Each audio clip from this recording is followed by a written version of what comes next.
Hallo allerseits, ich bin Peter Pernstein, ich bin mal wieder auf der Inhorgenta Uhren- und Schmuckfachmesse und bin jetzt hier wieder beim Stand von Erwin Sattler, beim Markus Glöckler, Produktionsleiter des Unternehmens, und er hat heuer eine schöne Tischuhr neu.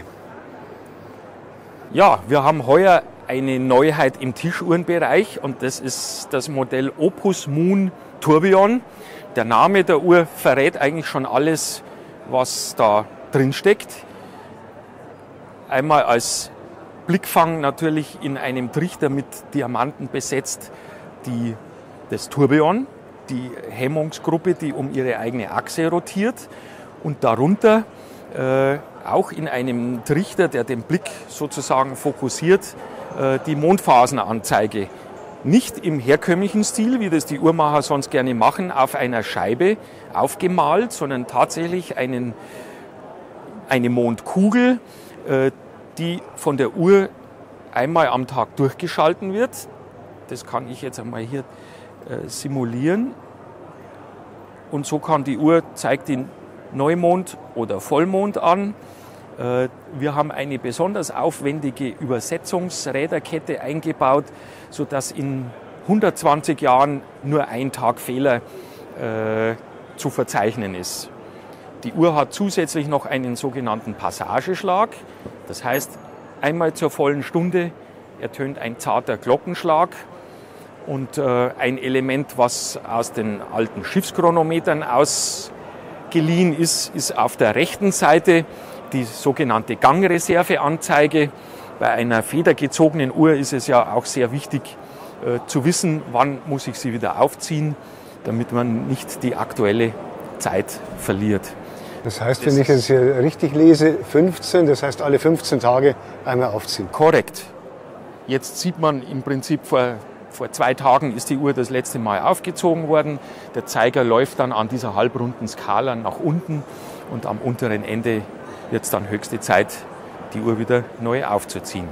Das ist praktisch, aber vom Design her, optisch vorne wäre es wahrscheinlich dann nicht so schön unterbringen zu gewesen. Genau, wir wollten die Symmetrie und die Harmonie des Zifferblatts nicht durch eine unsymmetrische Anzeige stören. Hier haben wir jetzt eben rund um die beiden Trichter noch eine guillochierte Scheibe gesetzt. Das macht für uns einer der letzten Guillocheure in Deutschland, der Herr Benzinger aus Pforzheim. Diese guillochierten Scheiben gibt es dann bei dieser Uhr in 2 Farbvarianten, ebenso wie die Teile, die um das Zifferblatt außenrum gesetzt sind, die Zifferblattleisten. Wir haben jetzt hier im Bild sozusagen eine Bicolor-Variante und die gibt es dann auch noch in komplett verchromt und rodiniert. Können wir uns jetzt auch schnell anschauen? Die schauen wir uns noch an. Die haben wir hier am anderen Ende des Stands in einer Vitrine. Also für die ganz kühlen und sachlichen Einrichtungsstile ist dann das die komplett verchromte und rodinierte Version.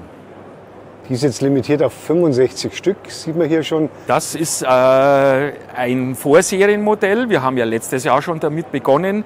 In Wahrheit ist sie auf 66 Stück limitiert, weil wir heuer 66-jähriges Firmenjubiläum haben.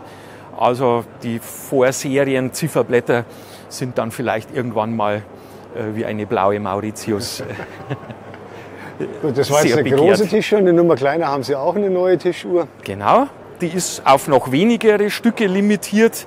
Hier wollten wir erstmal ausprobieren, wie der Markt für eine brünierte Messinguhr aufnahmefähig ist.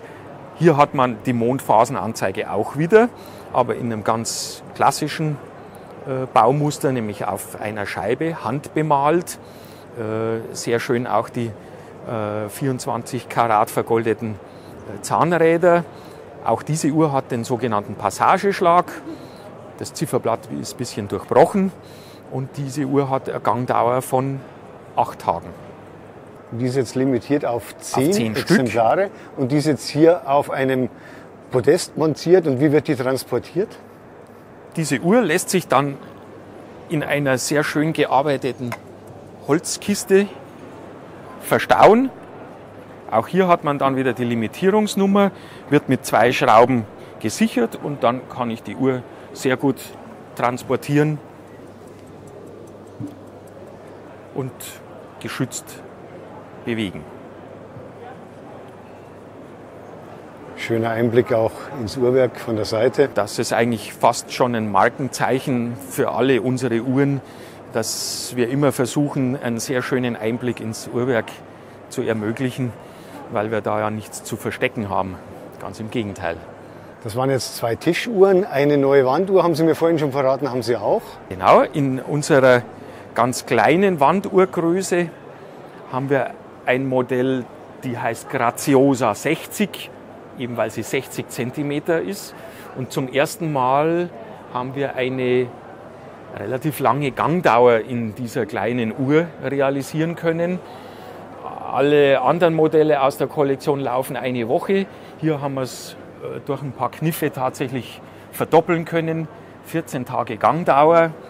Das Schöne an diesem Gehäuse ist, dass es keinen klassischen Türrahmen mehr gibt, sondern die ganze Technik sehr transparent und plastisch sichtbar ist durch die entspiegelten, U-förmigen Frontgläser.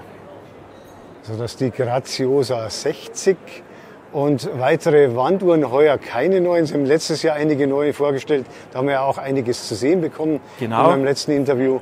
Und in Richtung Armbanduhr, haben Sie da irgendwas Neues? Da gibt es auch etwas Neues, und zwar einen Chronographen mit einem, ja, ich würde mal sagen, Champagner-kupferfarbenen Zifferblatt mit gebläuten Stahlzeigern an einem passend gearbeiteten Lederband. Ja, ganz klassisch anmutender Chronograph, der letztendlich so ein bisschen auch unsere Großuhrzifferblätter wieder in Miniatur darstellt. Bei dem Chronographen haben wir jetzt hier keinen Sekundenzeiger, das ist jetzt hier nur die Sekunde beim Chronographen, beim normalen Chronographenbetrieb. Die große mitlaufende Sekunde, die gestoppt werden kann, 0 gestellt. Die Skala unter der 12 ist der Minutenzähler. Drunter hat man den Stundenzähler und so haben wir ich sage mal, das Regulatorzifferblatt optisch wieder in unserer Uhr, was ja ein bisschen ein Markenzeichen für Erwin Sattler ist. Gut, dann bedanke ich mich beim Markus Glöckler hier für die Vorstellung der neuen Uhren bei Erwin Sattler hier auf der InHorgenta. Ich sage vielen Dank und viel Spaß noch auf der Messe.